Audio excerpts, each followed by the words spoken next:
I'm gonna give you the 5 best lower body lifts for sprint-based training, and I'm gonna start right now.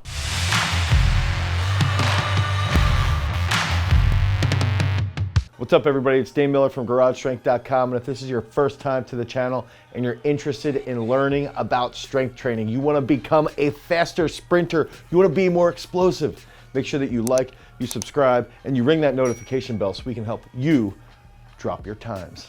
So in the realm of sprinting, there's often times where sprinters feel as though there's nothing they can do to drop that time. They've tried everything, right? They've improved their technique. They've run a little bit extra volume. They've cut back and tapered, and they're still not lowering that time. And they're getting frustrated. They feel like they're literally running their head through a wall because they don't know what they can do to continue to improve their time and try to dominate on the track. And one of those things that comes into play is that there's a lot of strength coaches out there that just don't comprehend sprint-based training. They don't comprehend what goes into sprint-based training. And that can lead to a lot of problems with development. That can lead to a lot of injuries. That can lead to a lot of issues that come back to haunt athletes later on in their career, and that might be where you are today, potentially. And that's just a fact of the matter, is that a lot of strength coaches out there are lacking the knowledge behind it. So what I want to do is provide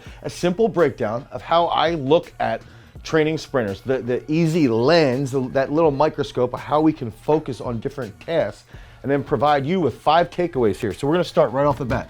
One of the key factors here is foot strength. The stronger our feet are, the more explosive we can be, the better proprioception we're gonna have, the more stability we're gonna have in our ankle joint, the more rigidness we're gonna have in our ankle joint, the greater proprioceptive feedback we're gonna have. So I really focus on, when we're talking about speed-based training, that foot strength. And if we can have athletes that have strong feet, they have strong toes, now they just have that little bit extra of force development that they can put back into the track. And so one of my favorite exercises is going to be the hinge lunge, okay? And so what this is I like to do a lot of footwork on PVC pipes. So if we're walking on PVC pipes, that's going to help increase our balance, our stability. It's going to help get our toes to start to function like our fingers. And the hinge lunge is a very difficult movement. And I like to see the PVC pipe almost resting right on the bridge of the foot with the toes over top. And we've done this a lot, especially with a lot of football players, is it can drastically improve the strength of their Achilles tendon and the strength of their toes, because now to keep that bridge locked into the PVC pipe, they have to grab with their toes. And so the hinge lunge can be a very challenging movement, but it can help an athlete, a sprinter, a ton through the drive phase and right out of the blocks, because it's gonna mimic what they need to do and the force that they need to apply. So I would recommend, with the hinge lunge, actually utilizing this as a warm-up. You might do this 2 to 3 days a week for 3 sets. Maybe you do 7 reps on each leg, and focus on how your toes are acting. Focus on the feeling throughout your Achilles, and make sure that you're understanding that the whole goal here is to strengthen the foot.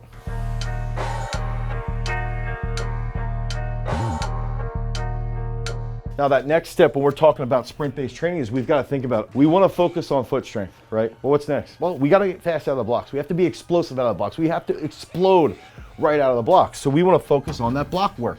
What can we do? If you watched our Olympic weightlifting movements for sprinting, which we'll have a link down below, you can see some really unique things that we do with block work, but real simple thing. Power clean on command. So what I want to see is, I want to see strength coaches in the gym, or sprint coaches in the gym with their sprinters, and they get set, they get tension, and they're prepared, and they're sitting there nice and relaxed, and then all of a sudden they get that command. Okay, so they get a command where it's 1, 2, boom, and as you command them, hit it. And when you command, they have to execute a precise clean. Now here's the thing. Some coaches might sit there and say, oh, if I do that, my kids are gonna be flailing all over the place. Sprinting is a technical sport. So you have to apply a ton of force through technical execution. Guess what the power clean on command is? It's a ton of force with technical execution, and it's an auditory response. So we're training them in multiple different areas. So we've got to get our athletes in tune with that block work, and that's going to transfer very, very well, especially when they start to peak. When they're starting to peak and they're doing these on a regular basis, it's going to go a long way. I recommend doing this 2 to 3 days a week. Some days you can go a little heavier, some days you can stay lighter and just focus on that response.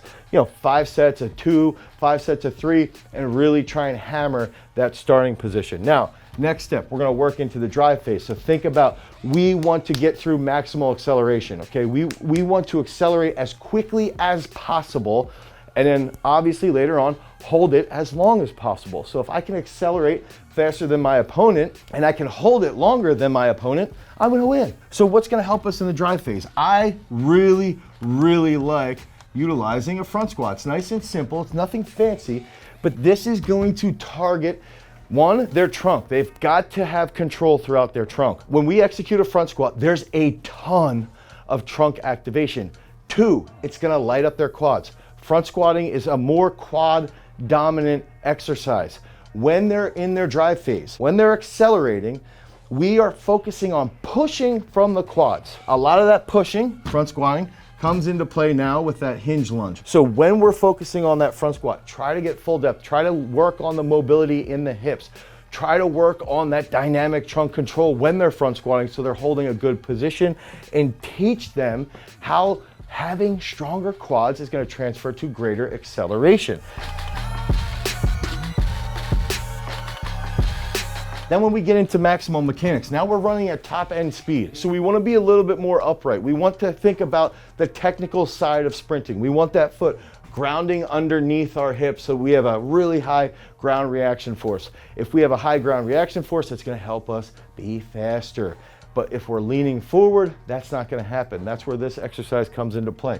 I love single leg squats. 1, it's a unilateral movement. Sprinting is unilateral. 2, it's going to light up your glutes, your hamstrings. And 3, it's going to force the athlete to stay upright. We want to cue our athletes to stay upright. We don't want forward leaning. I have seen tons of athletes drop their 40 time, drop their 100-meter time just by executing the single leg squat a little bit more effectively. Maybe it's a little bit more rapid. Maybe one day a week, you're focusing on good speed. We want boom, boom, boom. Good rhythm with an upright trunk. Maybe another time, you're gonna focus on pushing the weights a little bit more, trying to get a little bit heavier. And then when we back off those heavy weights, now we're gonna drop down and do some good speed work. But we've got to cue them on holding an upright trunk as much as possible. It's a little hard when the bar is on our back, but holding that position as much as possible in an upright position and lengthening that front foot, okay? If we lengthen that front foot and we have that back knee getting down to a pad, we have good range of motion, we have good mobility through our hips, we're targeting the glutes really, really well. Targeting the glutes in that single leg squat is also going to transfer over to the drive phase. So this exercise is going to transfer to the drive phase. It's also going to transfer to the block work. If we're doing block work on command, our nervous system's learning how to fire very, very rapidly. And then we're doing unilateral work with bilateral work. We're going to train that dynamic trunk control. Now we've got 3 exercises right here with that hinge lunge, and we're going a long way with improving our speed on the track.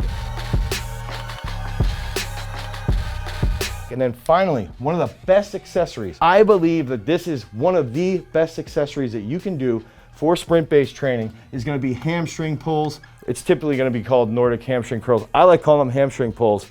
The main reason why I love this exercise is if we can train through that long eccentric portion and we can get an athlete to hold their hips nice and extended on the pad and then target them again with an auditory command to come up. We want to come up with minimal braking at the hips. We want minimal hip flexion. We want those hamstrings to be fully lengthened and to fire rapidly to pull our torso upright. Some sprint coaches or some coaches might say that the hamstring is actually in an isometric function. It's an isometric muscle action when we're talking about sprinting. I believe that is not entirely true. I don't believe it's true actually really at all. I think to a point there is some credence to the argument, but I believe there is still definitely a concentric and eccentric portion to the hamstring action when we're sprinting at full speed. And I believe technique does have a big impact on leading to hamstring issues, especially when we're coming out of the blocks. If we have somebody come out of the blocks breaking at the hips too much, we can lead to some hamstring problems, and during the drive phase if their trunk is not projecting properly. That's a whole nother video on YouTube. But that hamstring pull, the hamstring pull exercise, the Nordic hamstring, is going to drastically drop the rate of actual hamstring pulls, okay? So it's gonna increase the strength of the hamstring of that muscle belly, and if you're doing this for 4 to 6 reps, you're gonna be training that hamstring to fire very, very effectively. And if you start to think about it with the auditory command and being very reactive in that concentric motion, it's going to really, really optimize how the hamstring will then perform when you're on the track. And if you can put all of this together, okay, you put in that foot strength work. Now we're focusing on that foot strength. Now we're doing some auditory command work out of the blocks. Then we're focusing on the drive phase, maximal mechanics, and you're taking care of some of the areas that are a little prone to injury. You're gonna be a better sprinter. And when we're talking about all those little things you have to do to continue to drop the time, they're right here. So if you need help with your sprint-based training, click on the link down below. You can head over to garagestrength.com and you can pick up our 12-week sprint-based strength training program that's gonna help you be faster on the track. If you want more information about sprint-based training, about speed-based training, click on this card right here. Until next time, guys, peace.